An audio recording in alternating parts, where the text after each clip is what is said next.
The blizzard outside was deafening, but it couldn't drown out the sickening crunch of the plastic tray breaking under a heavy leather boot. "You call this garbage a breakthrough?" The station director spat. His face was twisted in absolute disgust. He kicked the remains of the soil across the freezing concrete floor. Clara stumbled backward. Her knees hit the freezing mud hard. She watched in absolute horror as her unique hybrid seeds scattered into the dirty slush. These weren't just ordinary seeds. They were the result of 3 years of grueling, sleepless nights. He didn't just destroy her work. He stepped on her only hope. But the arrogant director had absolutely no idea what he had just done. He didn't know those tiny, crushed seeds were the only missing key to saving the corporation's $50 million agricultural project. And he certainly didn't notice the quiet, unassuming man in the corner of the room, the man who stepped forward to gently help Clara up. He had no idea that this quiet stranger in a worn-out coat was the ultimate billionaire who held the director's entire career in the palm of his hand. Make sure to subscribe to the channel right now, so you don't miss the moment absolute justice lights up this freezing storm. Clara wiped the frozen mud from her cheek with a trembling hand. That slight shake in her fingers was a permanent reminder of a horrific accident years ago. She had pulled a trapped driver from a burning truck. She severely damaged her own nerves in the process. She never regretted it for a single second. But in this high-tech agricultural lab, that tremor made her an easy target. She worked twice as hard as anyone else. She poured her entire soul into preserving ancient herbal genetics. She desperately needed this breakthrough to afford specialized medical care for her dying grandmother. Her grandmother was the only family she had left in the world. Yet, Director Victor took sick pleasure in mocking her disability every single day. He routinely stole her research data. He claimed her brilliant crossbreeding formulas as his own. He withheld her paycheck for the slightest fabricated mistakes. "Look at her shake." Victor laughed loudly. He looked around at the other frightened employees who were too scared to speak up. "She can't even hold a watering can steady. Yet she thinks she's a real scientist." Clara kept her head down. She bit her lip so hard it started to bleed. She didn't fight back because she couldn't afford to lose this miserable job. Her grandmother's life depended on that meager paycheck. If you believe in the harvest of good deeds, drop this prayer in the comments. Lord, bless the fertile soil to protect the seeds of kindness, so they may always sprout and bloom. As the storm intensified, the research station's heavy steel doors blew open with a violent crash. A group of stranded travelers rushed inside. They were desperately seeking shelter from the deadly whiteout conditions. Among them was Arthur.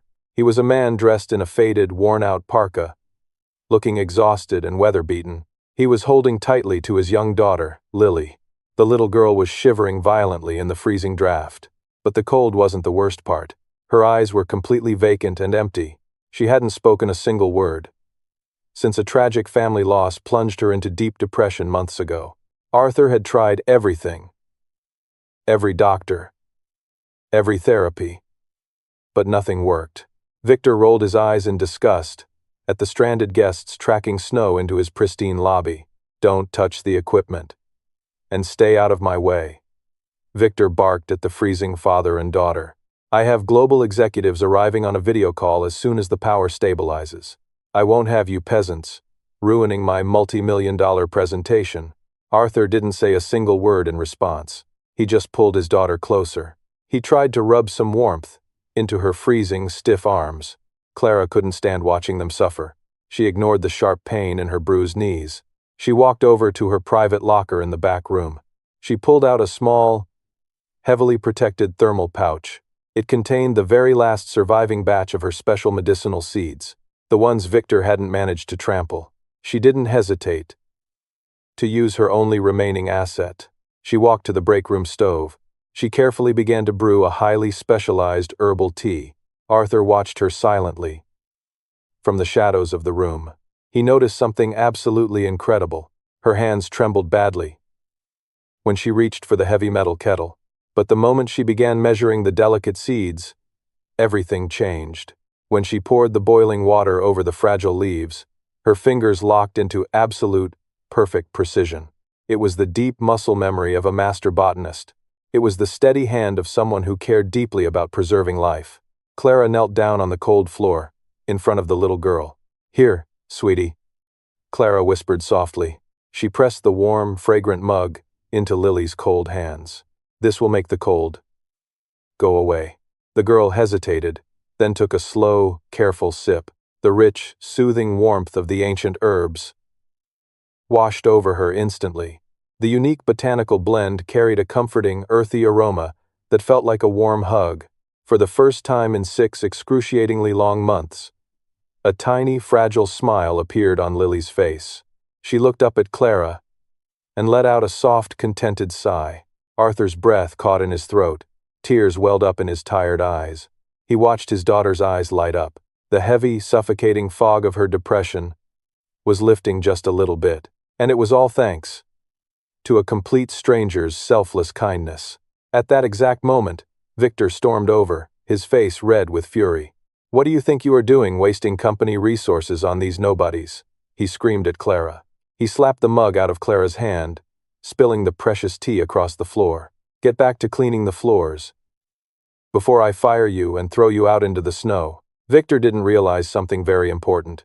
He didn't know that the small black button on Arthur's worn-out jacket wasn't just a button. It was a high-tech, wide-angle body camera. Every insult, every threat, and every cruel action had just been recorded in stunning high definition.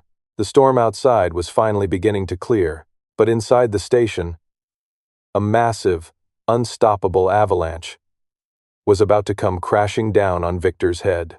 The emergency backup generators roared to life, just as the howling winds outside finally began to die down. The heavy blast doors of the main conference room sealed shut. Director Victor immediately shoved Clara out into the cold, drafty hallway. He completely ignored her bleeding hands and her shivering body. He marched straight to the private executive bathroom to clean himself up. He aggressively splashed warm water on his face. He meticulously combed back his expensive haircut. He straightened his custom-tailored Italian silk tie. He looked at himself in the mirror and practiced his most charming, deceitful smile. He was completely ready to secure his massive promotion. He confidently strolled into the high-tech presentation room. The massive, wall-to-wall digital monitor, illuminated with a bright blue glow, 12 members of the Global Executive Board appeared on the high-definition video feed. These were the most ruthless, powerful agricultural investors on the entire planet. They controlled billions of dollars in global food supply chains. They were waiting impatiently to hear about the critical $50 million medicinal hybrid project. Victor began his presentation with absolute, sickening confidence. He proudly clicked through the detailed data charts. He displayed the complex genetic sequences that Clara had spent 3 grueling years agonizing over.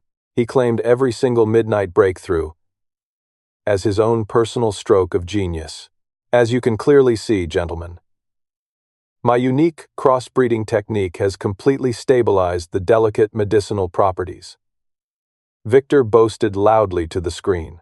"I alone have solved the germination issue that has plagued this company for decades."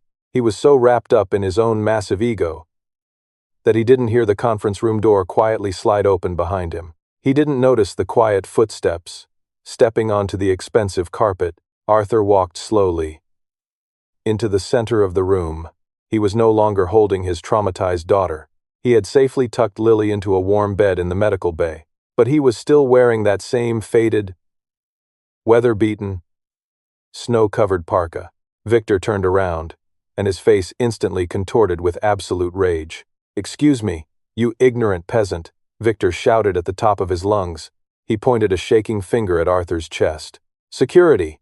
Get this homeless, trespassing trash out of my top-secret presentation right this second. I told you people to stay in the lobby." But the heavily armed station security guards didn't move a single inch. They stood frozen by the door, staring wide-eyed at the man in the parka. And the 12 ruthless executives on the massive video screen didn't look angry at the sudden interruption. Instead, something absolutely unbelievable happened.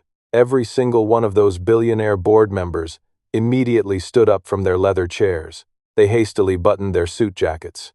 They bowed their heads in profound, terrified respect. "Good morning, Chairman Arthur." The lead global investor spoke through the surround sound speakers. His voice was trembling slightly, with nervous energy. "We are deeply honored that you chose to inspect the mountain facility in person during this terrible storm." Victor's jaw dropped open so wide, it practically hit the floor. The blood completely drained from his arrogant, flushed face. His expensive leather shoes felt like they were suddenly glued to the floor. His knees began to knock together uncontrollably. The poor, pathetic, stranded traveler he had just humiliated wasn't a nobody. He was the chairman of the global underground seed bank. Arthur was the undisputed, absolute owner of the entire multinational corporation. If Clara's selfless kindness warmed your heart when she saved little Lily, please drop this prayer in the comments. Lord, bless the fertile soil to protect the seeds of kindness, so they may always sprout and bloom. Arthur didn't even acknowledge Victor's existence at first. He walked straight past the trembling director. He stepped right up to the massive presentation screen. He reached under his heavy coat and pressed a small silver button on his smartwatch. Instantly, the stolen presentation charts vanished from the screen. They were replaced by the crisp, high-definition video feed from Arthur's hidden body camera. The entire executive board watched in absolute, horrified silence. They watched the crystal-clear footage of Victor screaming at a disabled employee. They saw him violently stomp on priceless, unique hybrid seeds. They watched him brutally slap a mug of hot, life-saving tea out of a fragile woman's trembling hand. The room was so quiet. You could hear a pin drop. "You loudly claim this brilliant research as your own, Director Victor," Arthur finally said. His voice was deadly calm, but it held the destructive power of an avalanche. "You claim you spent years in the dirt, perfecting this strain. Then please, enlighten the board. What is the exact cellular germination temperature required for the subalpine medicinal root you just proudly presented to us?" Victor stammered uncontrollably. He started sweating profusely, ruining his expensive silk tie. He wildly flipped through the stolen, highly technical notes on the podium. He couldn't read the complex botanical formulas. He had absolutely no idea, because he had never actually touched the dirt or planted a single seed in his entire miserable life. It requires exactly 34 degrees Fahrenheit. During the first 48 hours of incubation, a quiet, incredibly steady voice spoke up from the open doorway. Clara stood there, in the frame of the door. Her hands were still bruised and slightly shaking. Her clothes were still covered in the freezing, dark mud that Victor had violently pushed her into. "And it requires a highly specific alkaline soil mixture infused with volcanic ash to prevent early root rot," she added with absolute, undeniable certainty. The board members nodded. In profound realization, they knew immediately who the real genius behind the $50 million project was. Arthur turned slowly back to face the camera. "Board members, I believe you have seen more than enough. Victor, your employment contract is terminated immediately. Your global agricultural management licenses will be permanently and publicly revoked.